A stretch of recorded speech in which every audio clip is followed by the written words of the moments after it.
আসসালামু আলাইকুম। বিসমিল্লাহির রহমানির রহিম। আমি বাংলাদেশ পুলিশের একজন কর্মকর্তা এসআই মাসুদ রানা। আমি আপনাদের কাছে কিছু তথ্য তুলে ধরতে চাই, যেটা বাংলাদেশের মানুষ অনেক দিন ধরেই জানে না, বা তারা এই প্রশ্নের উত্তর খুঁজছে অনেক বছর ধরে, কিন্তু কোনো উত্তর খুঁজে পায়নি। আজকে যাকে সেনাবাহিনী থেকে অব্যাহতি দেওয়া হলো, মেজর জেনারেল জিয়াউল হাসান, যিনি এনটিএমসির প্রধান ছিলেন এবং তিনি র্যাবের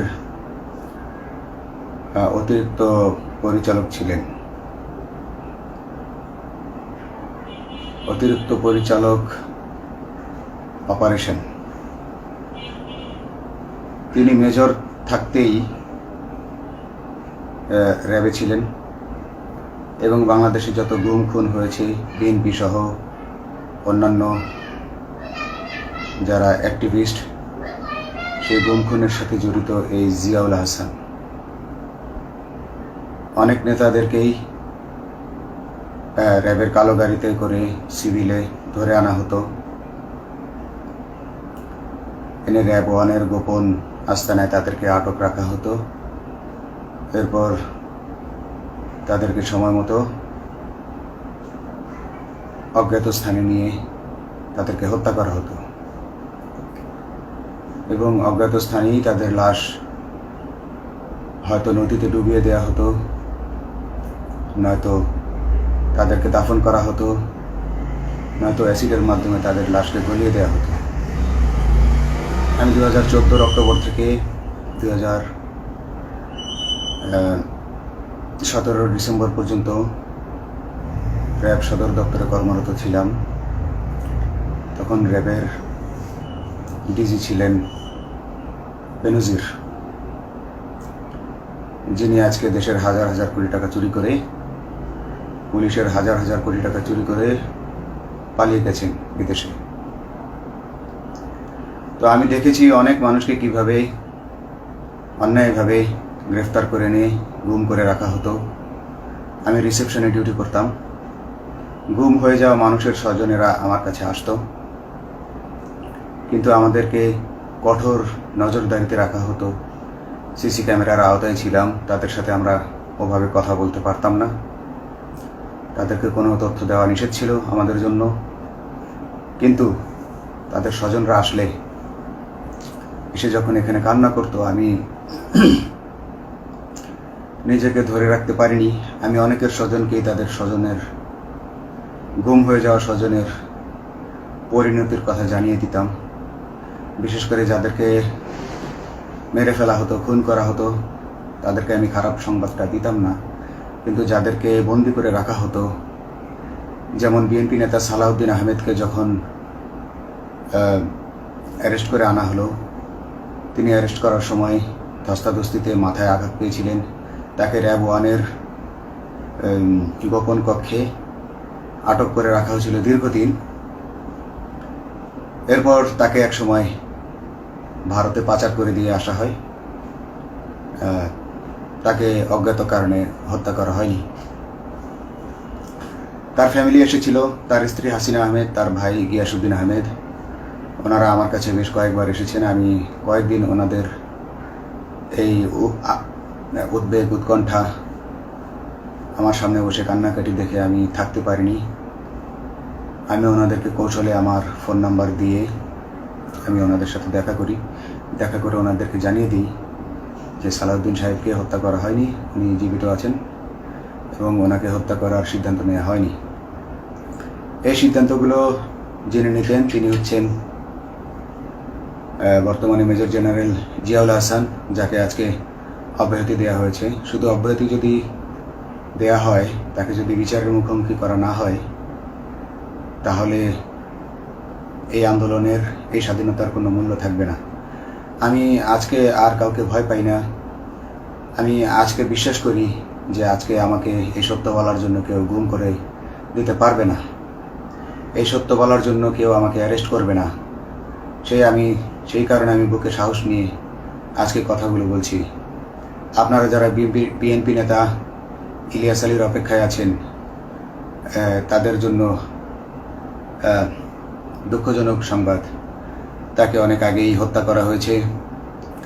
তাকে পতেঙ্গা সমুদ্র সৈকত দিয়ে কড়া পাহারায় সাগরের মাঝখানে নিয়ে স্পিড বোটের মাধ্যমে মুখে পলিথিন পেঁচিয়ে হত্যা করে, তার পেট ছুরি দিয়ে ছিদ্র করে, তাকে পাথর দিয়ে বেঁধে সাগরে ডুবিয়ে দেওয়া হয়েছে। শুধু ইলিয়াস আলী নয়, অনেক নেতার সন্ধান যারা আজও পাননি। কিছু মানুষ তো ঘর থেকে উদ্ধার হয়েছে, কিন্তু যাদেরকে আপনারা পাননি তাদের সবার এই করুণ পরিণতি হয়েছে। আমি যদিও তারা এই কাজগুলো অতি গোপনে করত এবং র্যাবের অন্যান্য শাখার কর্মরত কর্মকর্তা কর্মচারীরা এটা জানতো না, কিন্তু আমি অত্যন্ত বিচক্ষণভাবে আমি এই খবরগুলো নিতাম, কারণ আমি জানতাম এগুলো একদিন আমি প্রকাশ করতে পারবো। এবং এই দিনটার অপেক্ষায় ছিলাম আজকে এত বছর, মানুষের কাছে সত্য প্রকাশের। বাংলাদেশের মানুষ জানুক যে কারা খুনি, কারা এত মানুষকে গুম খুন করেছে, এই দেশ থেকে এই দেশে ত্রাসের রাজত্ব কায়েম করেছে। তারা মাদকের ক্রস ফায়ারের নামে যে হত্যা ট্র্যাডিশন চালু করেছিল, এই ট্র্যাডিশনের উদ্দেশ্য ছিল বিরোধী দলের লোকজনকে হত্যা করা। কারণ পুলিশ এবং সেনাবাহিনীর অনেকেই মানুষ হত্যা করতে ভয় পেত, তারা এটাতে অভ্যস্ত ছিল না। অনেকেই অনেক সাহসী, কিন্তু একটা মানুষকে হত্যা করার পর তারা আর ঘুমাতে পারতো না, তাই তারা এসব কাজ করতো না। কিন্তু খুনে হাসিনা কিছু মানুষকে এভাবে হত্যা করতে করতে পুরস্কৃত করার মাধ্যমে হত্যা করতে অভ্যস্ত করে ফেলে। তারাই এই গ্রেফতারকৃত এই গুমকৃত মানুষদেরকে গুলি করে হত্যা করত। এবং তারা এতটাই নিষ্ঠুর যে তারা এক একজন কয়েক শত করে হত্যা করেছে। এবং এই মানুষগুলোর সংখ্যা বেশি নয়, কারণ সবাই লাশ দেখতে পারে না। একটা মানুষকে খুন করার পর লাশের যে ছটফটানি এবং মাথায় গুলি করার পর মাথার যে বিকৃত অবস্থা, এই জিনিসগুলো আমাদের অনেকেই আমরা সহ্য করতে পারি না। তাই আমাদের মধ্য থেকে কিছু হায়নাকে বেছে নিয়ে তারা একটা টিম গঠন করে। তাদেরকে র্যাব সদর দপ্তরে বেনজির আহমেদ প্রতি মাসে পুরস্কার দিতে ডাকতেন এবং প্রত্যেকটা র্যাবের বিভিন্ন শাখায় এরকম দু একজন রাক্ষস ছিল যারা মানুষকে শ্যুট করত, গুলি করত, হত্যা করত এবং গুম করত। তারা এখনও আছে। তাদেরকে আমি নতুন সরকারের কাছে দাবি জানাবো, তাদেরকে বের করতে হবে, তাদেরকে বিচারের আওতায় আনতে হবে। না হলে এত শহীদের বিনিময়ে যে ফ্যাসিবাদ থেকে, যে স্বৈরশাসন, যে খুনি হাসিনার হাত থেকে আমরা মুক্তি পেয়েছি, সে মুক্তির প্রকৃত মূল্য আমরা পাবো না, প্রকৃত স্বাদ আমরা পাবো না। এই খুনিদেরকে বের করতে হবে, এই খুনিদেরকে বের করে আইনের আওতায় আনতে হবে। বাংলাদেশ পুলিশ কখনোই গুলি করতে অভ্যস্ত ছিল না। আপনারা জানেন একসময় পুলিশ যে গুলি করতো না, এটা নিয়ে অনেক ব্যঙ্গচিত্র ছাপা হতো পত্রিকাগুলোতে, যে গুলি না করতে গুলি খেলনার বন্দুকে পরিণত হয়েছে। তো কিন্তু সেই নিরীহ পুলিশকে রক্তপিপাসু হিসেবে শেখ হাসিনা তৈরি করেছে। তবে সবাই নয়, কিছু মানুষ। আপনারা দেখেছেন এবং এই আন্দোলনের ভিডিও ফুটেজ দেখলেও দেখবেন যে কয়েক শত পুলিশের মধ্যে কেবলমাত্র কয়েকজনই জনতার দিকে গুলি ছুড়ছে। তো আপনারা ঢালাওভাবে পুলিশকে আপনাদের আক্রমণের নিশানা বানাবেন না। নতুন সরকার অবশ্যই এর বিচার করবে। আমি আশাবাদী নতুন সরকারের কাছে তারা যদি আমার কাছে কোনো তথ্য চায়, আমি তথ্য দেব ইনশাল্লাহ। এবং এই খুনিদেরকে, এই রাক্ষসদেরকে বের করতে হবে। প্রতিটি গুমের, প্রতিটি হত্যার সুষ্ঠু তদন্ত করলে এগুলো বের হয়ে আসবে বলে আমি আশা করি। এবং আমি চাই এরা ধরা পড়ুক, এদের বিচার হোক, না হলে এরা যুগে যুগে এই রাক্ষস যুগে যুগে রয়ে যাবে, আমাদের মাঝেই তারা লুকিয়ে থাকবে এবং যুগে যুগেই তারা মানুষের রক্ত পান করেই যাবে। পুলিশ বাহিনী মানুষকে সেবা করবে, এটাই হওয়া উচিত পুলিশের ধর্ম। পুলিশের ধর্ম হবে মানুষ পুলিশের জন্য, পুলিশ মানুষের জন্য। উন্নত রাষ্ট্রের পুলিশ মানুষ যেভাবে পুলিশকে ডাকলেই পুলিশ 5 মিনিটের মধ্যে ছুটে যায়, তাকে সাহায্য করে। আমরা বিভিন্ন ভিডিওতে দেখি যে পুলিশ হাঁসের বাচ্চাকে রাস্তা পার করে দিচ্ছে, একজন অন্ধ মানুষকে রাস্তা পার করে দিচ্ছে। বাংলাদেশের পুলিশ এমনটাই করতে চায়, আমরা এমনটাই করতে চাই, কিন্তু সেই পরিস্থিতিতে আমাদেরকে রাখা হয়নি। আমাদেরকে রাখা হয়েছে দৌড়ের উপর, আমাদেরকে রাখা হয়েছে বিভিন্ন অন্যায় কাজের উপর, বিভিন্ন অন্যায় আদেশের উপর। কেউ যারা মেনেছে তারা ভালো ভালো জায়গায় পোস্টিং নিয়ে থেকেছে, যারা মানেনি তাদেরকে খারাপ জায়গায় পোস্টিং দেওয়া হয়েছে, কারো চাকরি হারিয়েছে, কাউকে সাসপেন্ড করে রাখা হয়েছে। আমি নিজেও একজন এমন বৈষম্যের শিকার, অন্যায় মিথ্যা মামলার শিকার হয়ে আমি নিজেও বর্তমানে সাসপেনশন অবস্থায় আছি এবং এই সাসপেনশন অবস্থায় থেকে আমি আল্লাহর কাছে শুকরিয়া জানাই, কারণ এই সাসপেনশন থাকার কারণে আমি ছাত্র জনতার আন্দোলনের সাথে সংযুক্ত হতে পেরেছি। আমি সবসময় আল্লাহর কাছে দোয়া করেছি যে আল্লাহ, তুমি আমাকে মুজাহিদ হিসেবে কবুল করো, আমাকে জিহাদ করার তৌফিক দান করো এবং আমাকে শহীদী মৃত্যু দান করো। এবং আল্লাহ আমার দোয়া কবুল করেছেন। আমি ছাত্র জনতার সাথে এই জিহাদে অংশগ্রহণ করেছি, ছাত্র জনতা সফল হয়েছে। আমি গর্বিত আমি এই আন্দোলনে একজন পুলিশ অফিসার হয়েও আমি অংশগ্রহণ করতে পেরেছি। তো যাই হোক, আমি চাইব যে বাংলাদেশ পুলিশের, র্যাবের যে সকল কর্মকর্তা অগণিত মানুষের গুম খুনের সাথে জড়িত ছিল তাদেরকে ধরা হোক, তাদেরকে আইনের আওতায় আনা হোক। আমাদের মতো অনেক অফিসার আছি যারা এসব কুকর্মের সাক্ষী, আমরা সাক্ষ্য দেব। আমরা এখন আর ভয় পাই না। আমরা আসলে যে ভয় পেয়েছি তা নয়, আমাদের বাহিনীতে টিকে থাকাটা জরুরি ছিল। জনগণের স্বার্থেই আমাদের বাহিনীতে থাকা জরুরি ছিল, কারণ আমরা যদি বাহিনী থেকে আউট হয়ে যেতাম তাহলে এসব তথ্য আমরা জানতে পারতাম না এবং জনতার কাছে পৌঁছাতে পারতাম না। জনতার কথা বলতে হলে, জনতার সাথে থাকতে হলে আমি পজিশনেও থাকতে হবে।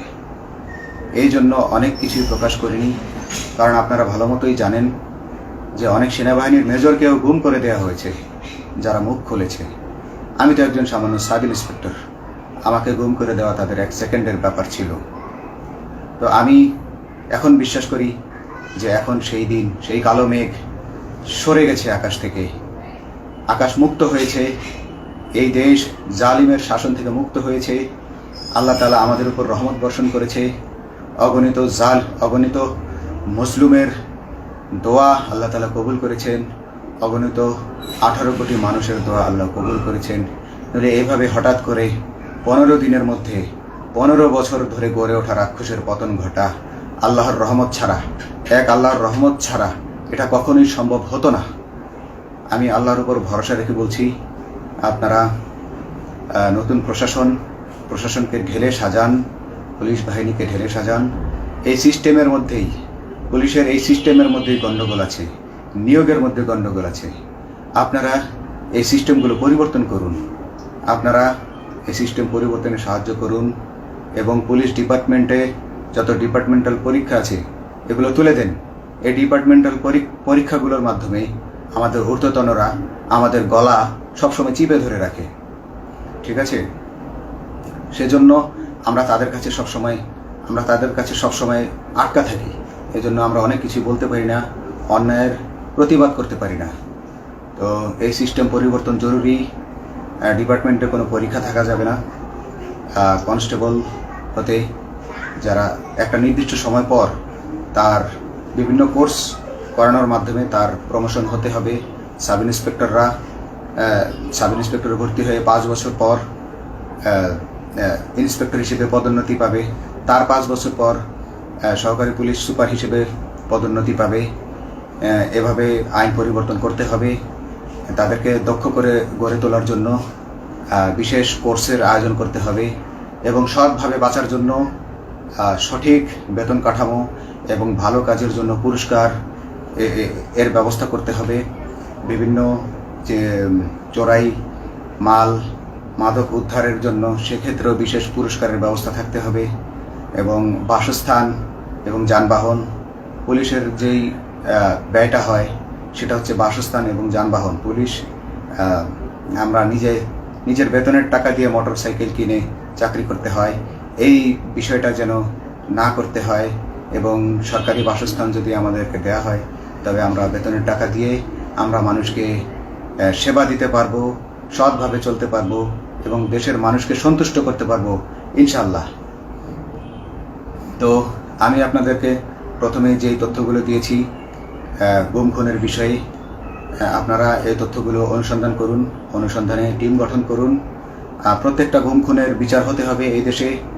যারা আটক ছিলেন অনেকেই হয়তো এখন আয়নাঘর থেকে মুক্তি পেয়েছেন, কিন্তু যারা দুর্ভাগ্যের শিকার হয়ে মৃত্যুবরণ করেছেন তাদের আত্মীয় স্বজনরা, তাদের প্রতি আমার সমবেদনা রইল। তারা জোর দাবি তুলুন, তারা সবাই সরকারের কাছে আপনাদের পরিবার পরিজনের নিখোঁজ হওয়ার বিষয়টি তুলে ধরুন, আপনারা জোর দাবি জানান এবং গুম খুন তদন্তে একটি তদন্ত কমিটি গঠন করা হোক, যেখানে কোনো পুলিশ বা সেনাবাহিনীর সদস্য থাকবে না। এটা হতে পারে বিচার বিভাগীয় তদন্ত বা অন্য কারো মাধ্যমে, কিন্তু এই হায়নাদের এই খুনিদেরকে বের করুন, বের করে এদেরকে শাস্তির আওতায় আনুন, তবেই এই তারা তাদের বলিদান সফল হবে। আসসালামু আলাইকুম।